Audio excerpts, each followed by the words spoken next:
Hey guys, welcome to Vendas B2B Summit. We have a very special guest. He was one of the speakers from the last year edition of the summit. His name is Lincoln Murphy. A lot of people in Brazil already know him. He's a customer success strategist and growth architect. I love this, this title. He's founder of 16 Ventures. They have an amazing blog. We had a link below. Check it out. His blog is amazing. He's author of the bestseller book called titled Customer Success, that now is available in Portuguese. We're also gonna link it below. Lincoln helps SaaS companies grow rapidly and sustainably by taking full advantage of the SaaS business model and unique distribution methods this amazing model allows, from in-app conversion optimization to viral expansion, even the most stayed B2B product categories. He has done this with more than 400 SaaS and enterprise software vendors over the last 10 years, from startups to major companies like SAP, HB Enterprise, and everything in between, to rapidly accelerate growth. Pretty soon, he'll be doing these interviews in Portuguese. He's already answered his emails in Portuguese. Lincoln, thank you very much and welcome to the summit. Oh, awesome. Thanks for having me. It was a great intro. Well, so can you fill some gaps of the intro and tell us a little bit about your professional background, what you've been doing in the last years? Yeah, I mean, the last couple of years, probably the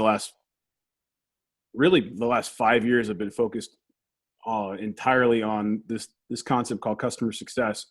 I look at customer success as something kind of unique. I look at it in a different way than a lot of people that are in the customer success business. I like to say, I'm not a customer success guy.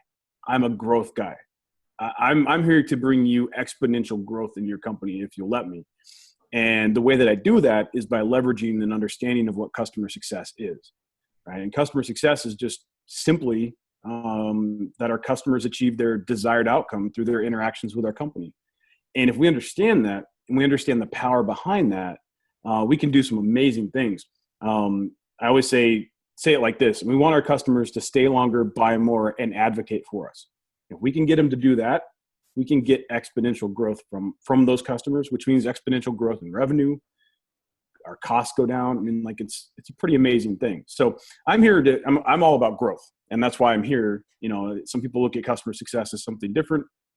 I'm here because I see it as a growth mechanism, a growth driver, a growth engine, if you look at it the right way. No, that's great. Michu, I remember when I first read one of your articles, when you call that it's a transformative concept, and really changed my mind. I work in sales for a long time, but I never thought in that perspective.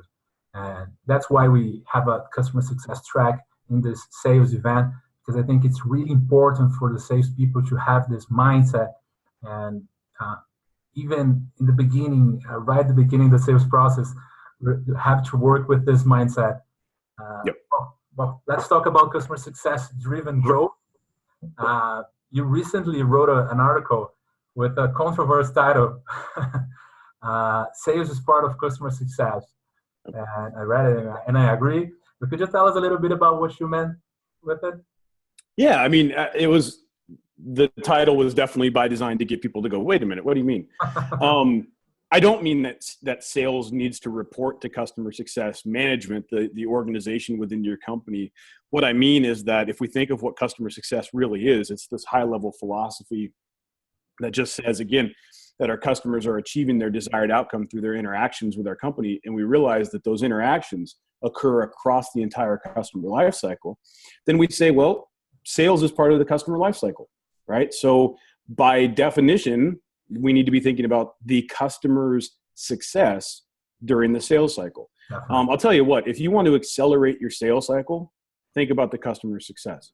If you want to increase your pipeline, think about the customer's success, right? If you want to make your sales life easier, actually, close deals faster, close more deals, all that kind of thing, then be thinking about the customers you bring in and how their interactions with your company are going to make them successful, so that they will go out and spread the good word and tell others about you, so that when you talk to another company, they've already heard good things about you, right? Like this mindset of going into every sale with 100% referenceability in mind is the way that really the best salespeople operate, the professional salespeople, the ones that are in this to make as much money as possible, retire early, whatever. Like they're the ones that look at sales the right way. There's some people that kind of come in to sales between other jobs or whatever, and they'll just do whatever, and they'll sign any customer that they can just to try to get that short-term money.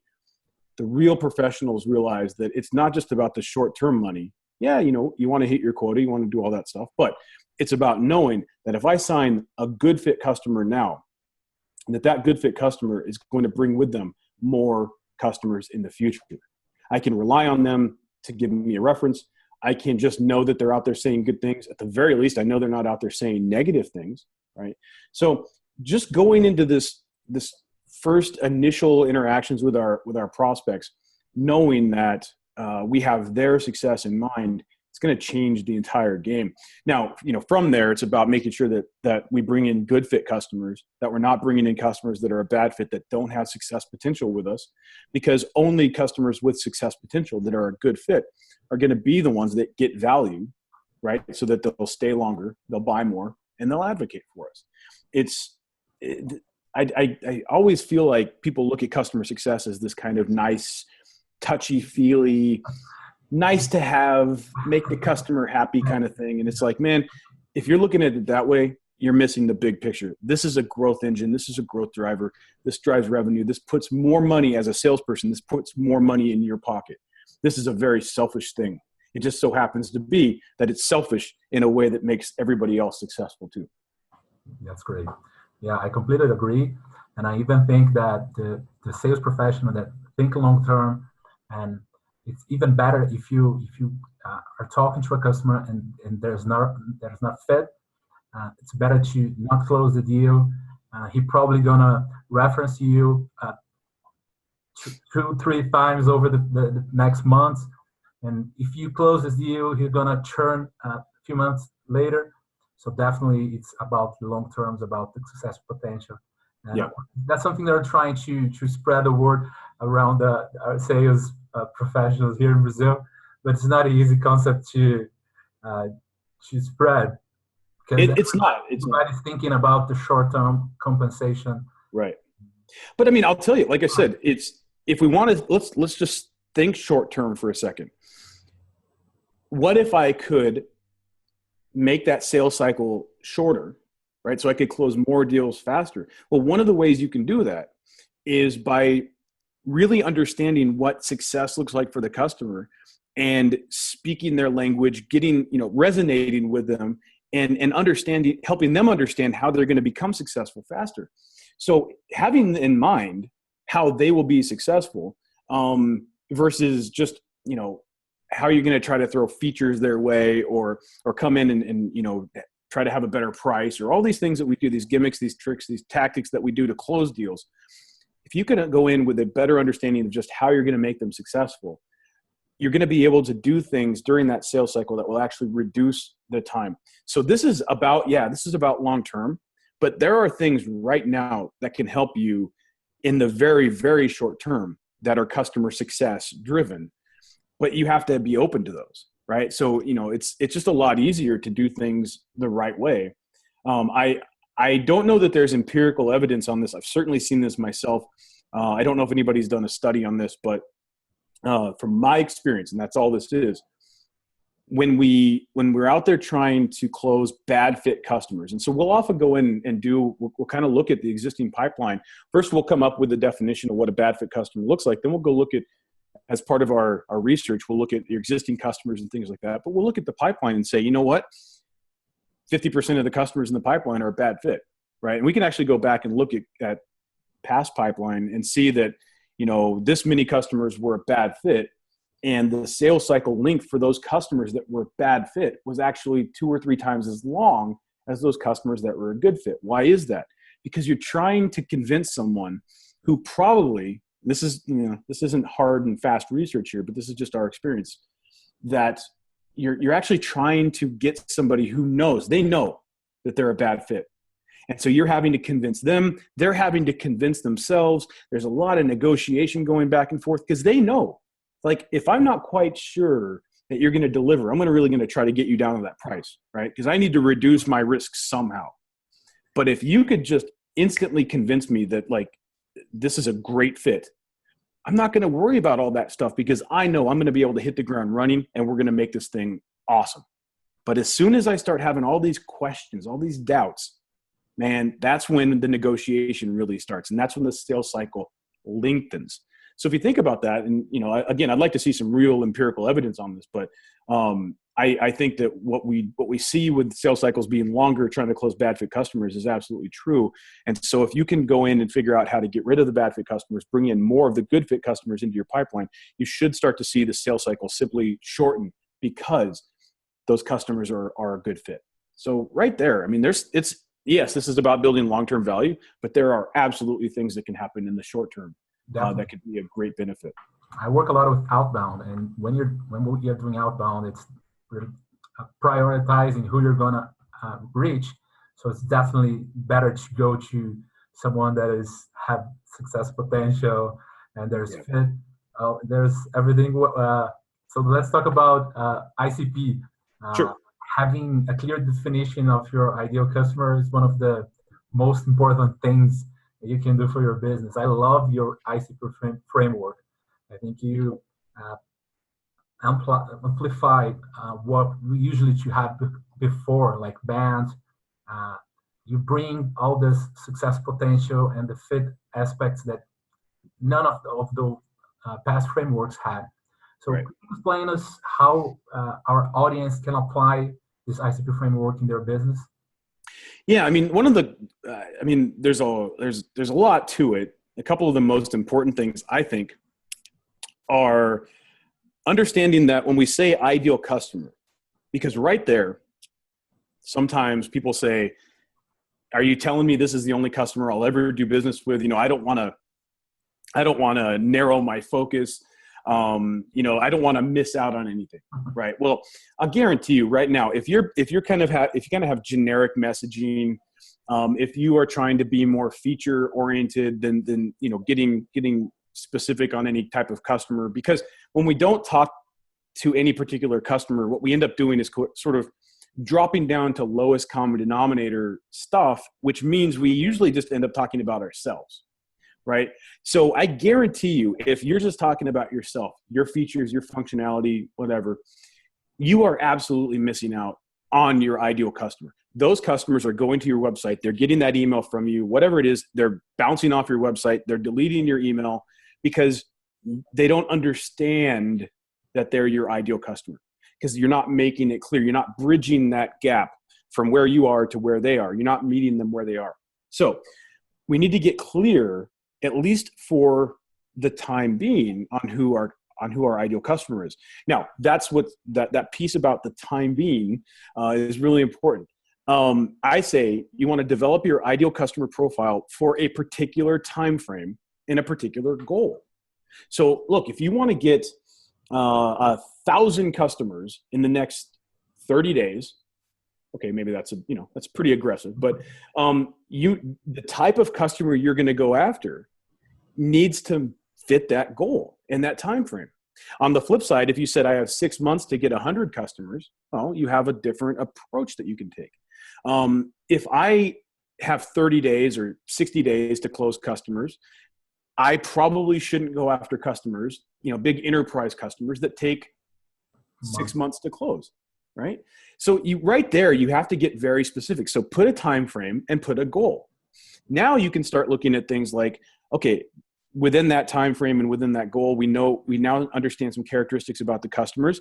We also know that we really need customers that are sort of ready, willing, and able. They're ready. They know they have a problem. They're willing to make a change, and they're able to pay for it. So that starts to take away some types of customers. It also says, let's not go into this market over here because that's where we have to do a lot of education, right? We want to go into a market where they already know they have the problem. And then success potential, right? So those customers that not only know they have the problem and that they can pay for it, but that they actually would be successful given what we have available today. We have this particular experience that we can provide them today. We have this feature set, because we know if we don't have success potential, even if everything else is there and we sign them, they're going to fail and they're going to churn out. right? And we're going to waste resources within our company trying to make those customers that don't have success potential successful, but we're also going to churn and burn these customers. And later on, it's going to make our lives harder. It would be better to say no to them or just avoid them altogether, but certainly say no to them if they're in our pipeline, like you said earlier, and go back to them in 6 months when we now have the features or when we have the ability to give them their appropriate experience, right? Because, you know, even in a B2B scenario, if I'm talking to you today and I tell you no, and I come back 3 or 6 months later, there's a really good chance that you didn't actually go to a competitor. You didn't actually buy anything new. So 6 months later, I come back and say, hey, you know, now we can meet your needs. They're like, cool. I hadn't actually done anything.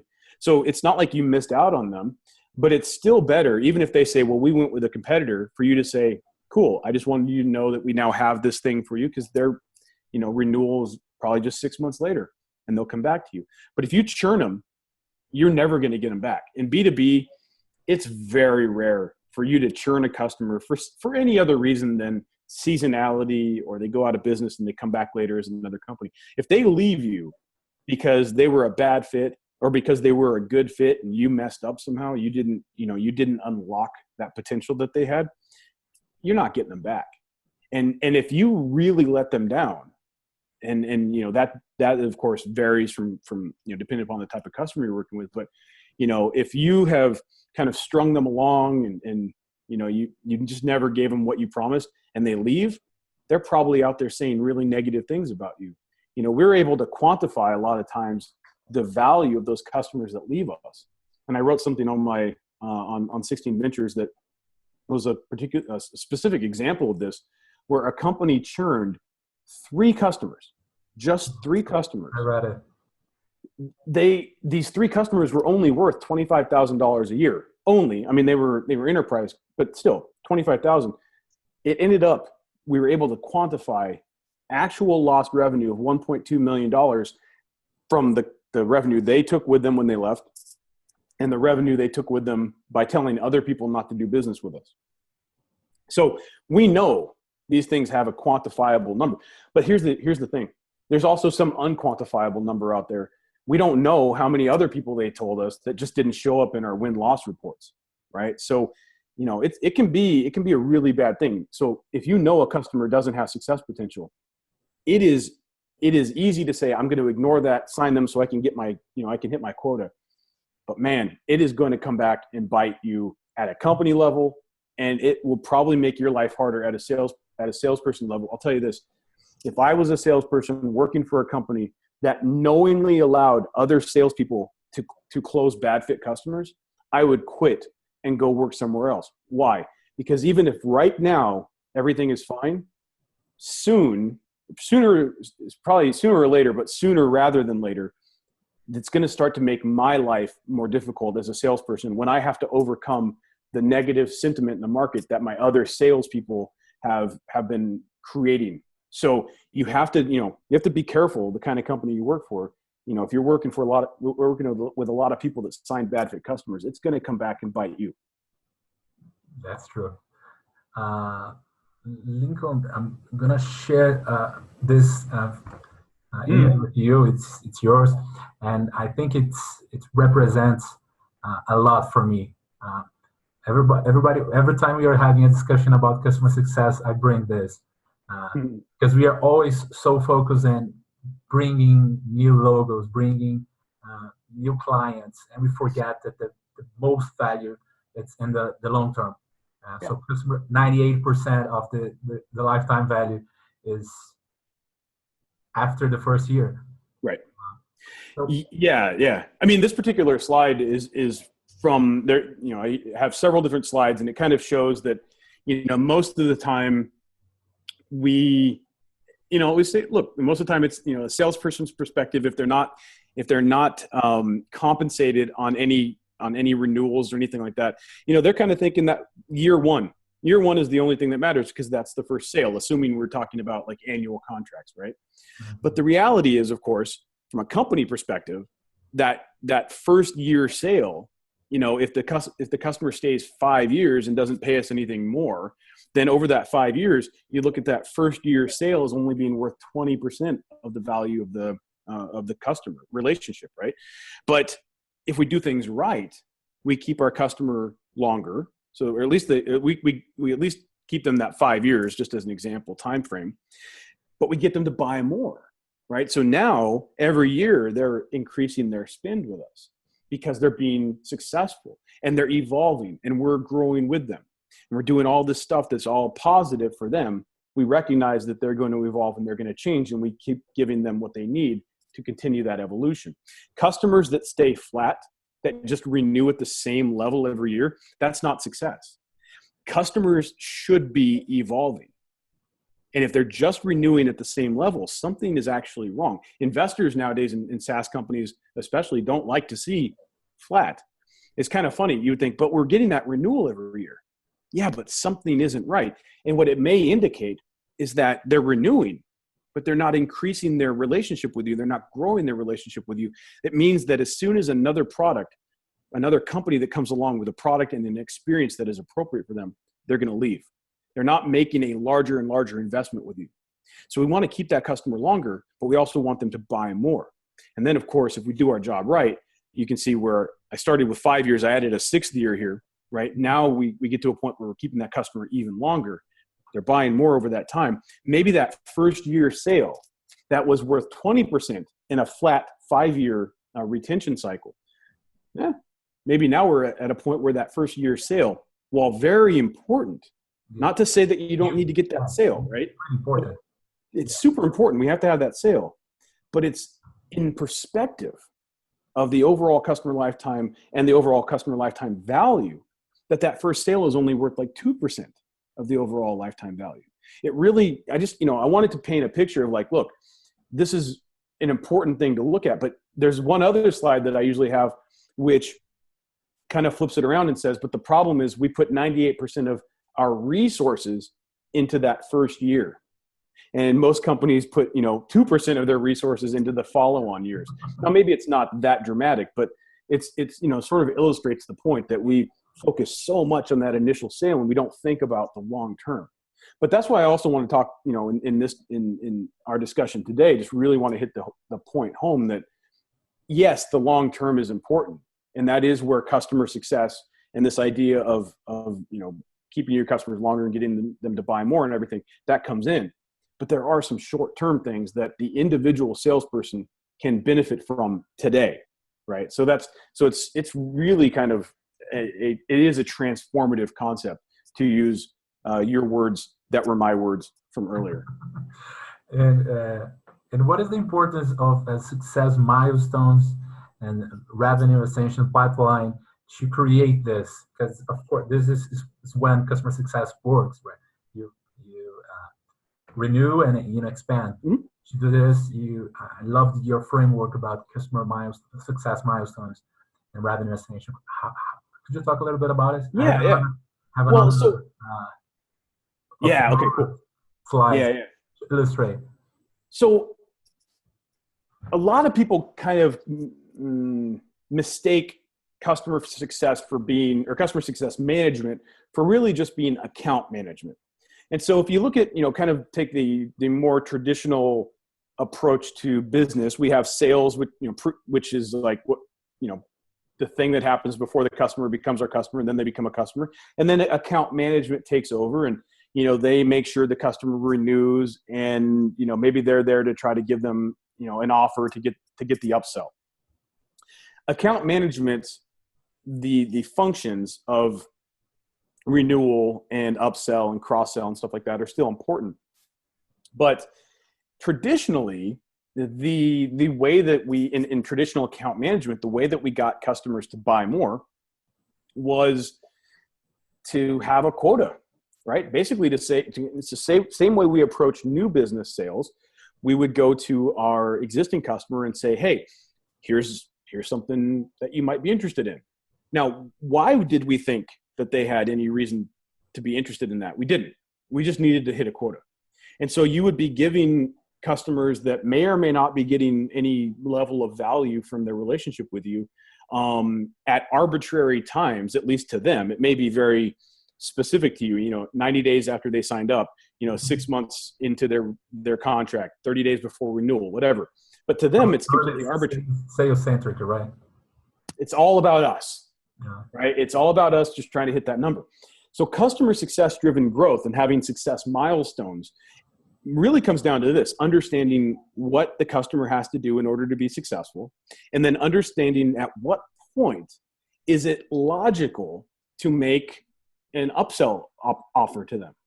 So, if I know that a particular customer, if it makes sense, or a particular customer segment gets to this point, and whatever that means in your world, but they get to this point, this particular add-on makes sense for them to use. Now, maybe it's a customer that I've actually established a particular goal with them, right? So we said, you want to get to this point. Well, at this success milestone, we're going to have to add, this other software into the mix for you to get, for you to actually get to the point where you will achieve your goal. But I'm not going to try to sell you that add-on right now because you're not at this point. And I'll even tell them this. I'll say, right now, we don't have to talk about this thing. But once you get to this point, we're going to talk about this add-on because that's going to accelerate your path to your goal. But we don't need to talk about it right now because you're not ready. What just happened there? What happened is I just built a whole lot of trust with you because I just told you, here's this thing that I could sell to you right now, but you don't need it. So I'm not going to try and sell you on it. But when you're ready for it, because it is required for you to reach your goal or reach your goal in the time frame that you said you wanted, we'll talk about it. It changes the game. And then when you hit that success milestone, hey, let's go ahead and add that other piece of software to your account, or let's talk about adding capacity, or let's talk about moving into another part of the company or whatever. And the same thing goes with upsells, with cross sells, with advocacy. If I wanted to get you to be to advocate for me somehow, to leave a review, to be a reference, I'm not going to do that right out of the gate.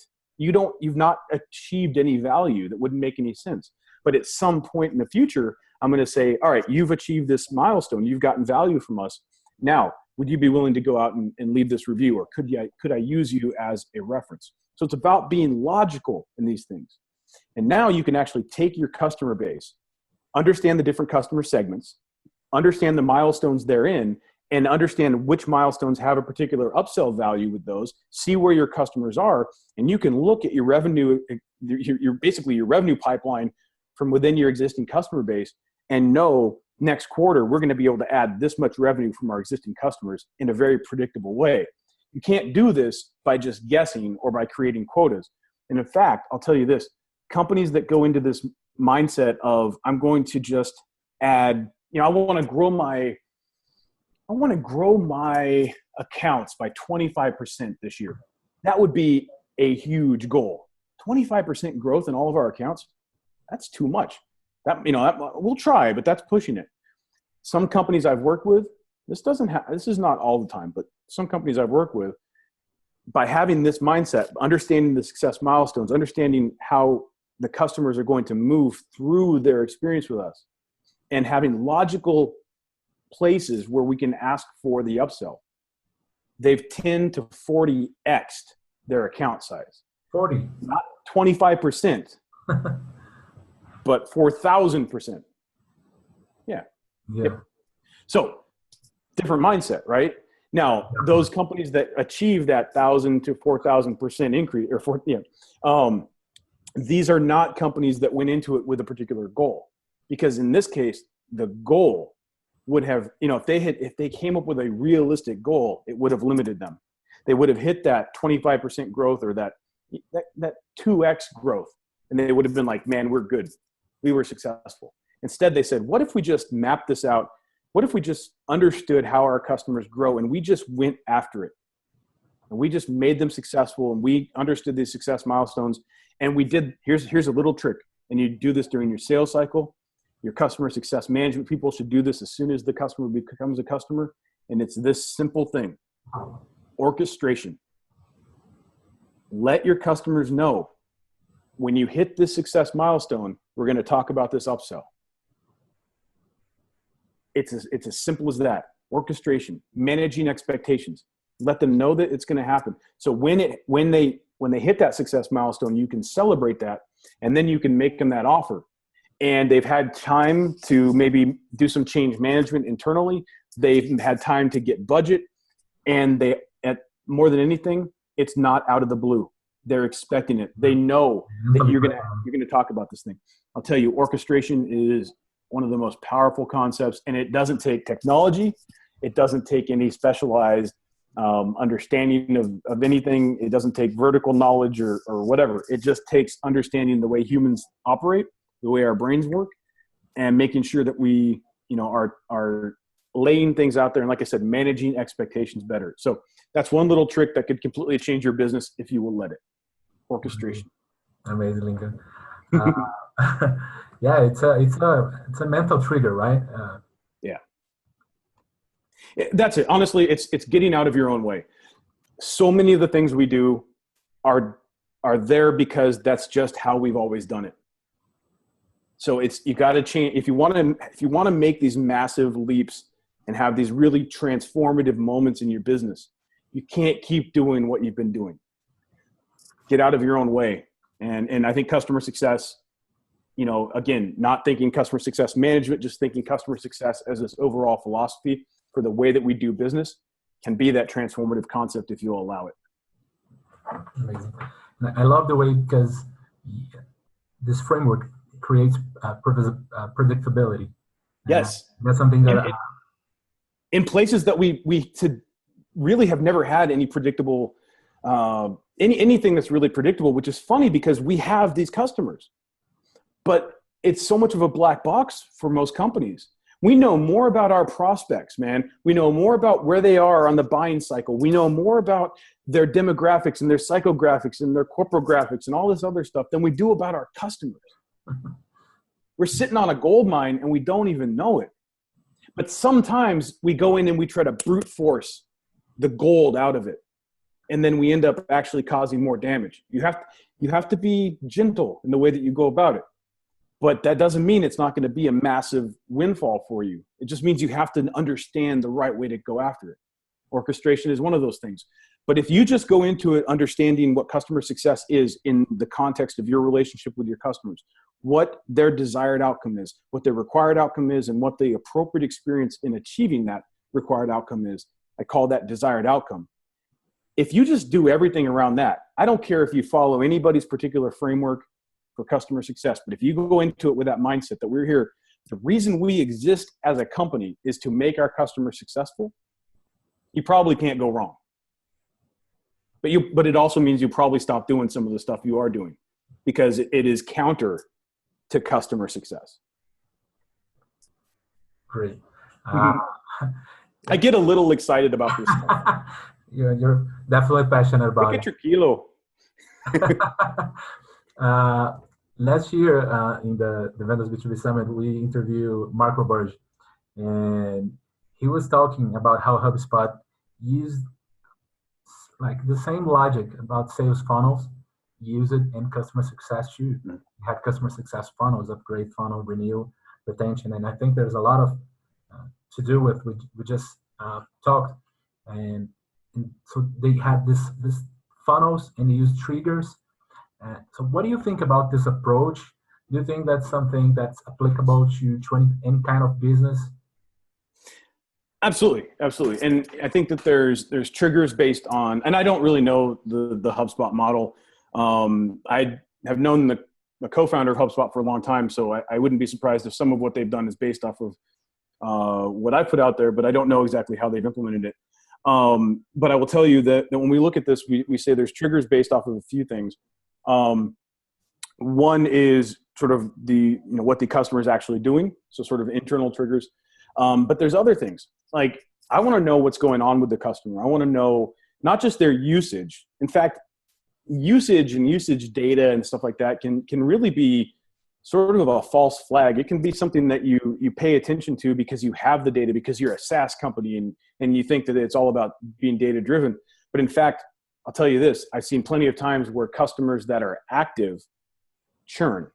So what's up with that? So activity is not the only thing. If you're going to look at activity, it has to be meaningful activity. You know what your customers need to be doing on a consistent basis in order to get value. Are they doing those things? Any other activity is maybe a vanity metric, right? So you have to make sure that you're looking at the right thing. But it's not just activity in the product, it's other stuff. Can we understand changes that are going on inside the company? Personnel changes, M&A activity, other financing, just things like that are happening. Can we know things that are going on in their market, right? So, perhaps there's M&A activity that's happening external, maybe security issues, just things that are happening that would be a good trigger for us to go in and be like, okay, now it's time to talk about this thing. So there's all sorts of things there. So it's sort of their trajectory. There are some time-based things, maybe seasonality, maybe, holidays or whatever. I mean, there's times where we want to have something that's based on time, but I would encourage you to get away from sort of time-based triggers in our relationship. In other words, I don't want to say 90 days into our relationship, I'm going to try to get you on this new, this new piece of software or try to increase your capacity. Customers achieve success on their own cadence, on their own timeline. So it may, again, seem logical from your perspective because, 90 days seems like a lot. Some customers at 90 days may not have been ready at all. Some customers at 90 days may have been ready for 87 days, right? But you didn't know that. You didn't reach out 3 days into it because you didn't understand that they already got to where they needed to be. So we need to understand what's really going on with the customer. And there's all these different trigger points that can influence that. That said, to get started, I would take a step back and just say, all right, what needs to happen for our customer to be successful? Start there. Everything else is arbitrary. In fact, everything else without that baseline understanding of what success is actually probably not going to work that well, right? If I have a trigger over here, maybe an external trigger that says there was M&A activity and it makes me want to reach out and offer this new thing because it makes sense, but you're not doing what's necessary to be successful, you're probably not going to be too receptive to my new offer because the baseline of am I being successful with this new company and I bought this product, it's not being met. So start with, and it's so easy. I mean, it's funny or it's sad, depends on how you look at it. The easy thing to do is not always it's just the easy thing to do is like go in different directions and look for those other triggers. When actually the truly easy thing to do is say, what does our customer need to do to be successful, and just make sure they're doing that. But we get shiny objects, right? Pop up and we go over here, we go over here. What does your customer need to do to be successful? Are they doing that? One trick for you is understand that it's more than just the product. Your product, depending upon what it is, or your service. Again, so this is not just a SaaS thing. This is any business, any service business, any product business, doesn't matter. Your customer needs to do things to be successful. Some of that is going to be with your product. Some of that is going to be through the consumption of your service. But some of that is going to be stuff they have to do in their world. Some of that is stuff they need to do with you, but like external to the core product. So, professional services, training, things like that. You have to think about the big picture, right? And sometimes we don't do that. And sometimes we don't understand that our product or our service is not the center of their universe. See, it's the center of our universe. What I do, what I spend all day doing is the center of my universe. But to my client, it may not be the center of their universe, at least yet. But I also have to be realistic that it may never be. So we need to understand that and figure out where we fit and what needs to happen to make them as successful as possible using our product in the context of their actual daily routine.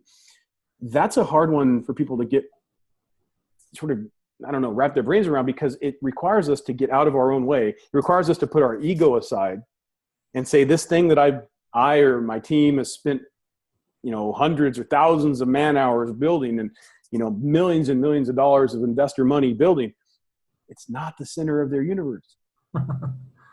But, that's just reality, and we have to figure that out. And if you need to become the center of their universe, well, you got to meet them where they are and then take them to where they need to be, right? So bottom line is, what does your customer have to do to be successful? Not just in the product, but in the big picture. Map that out and then orchestrate that.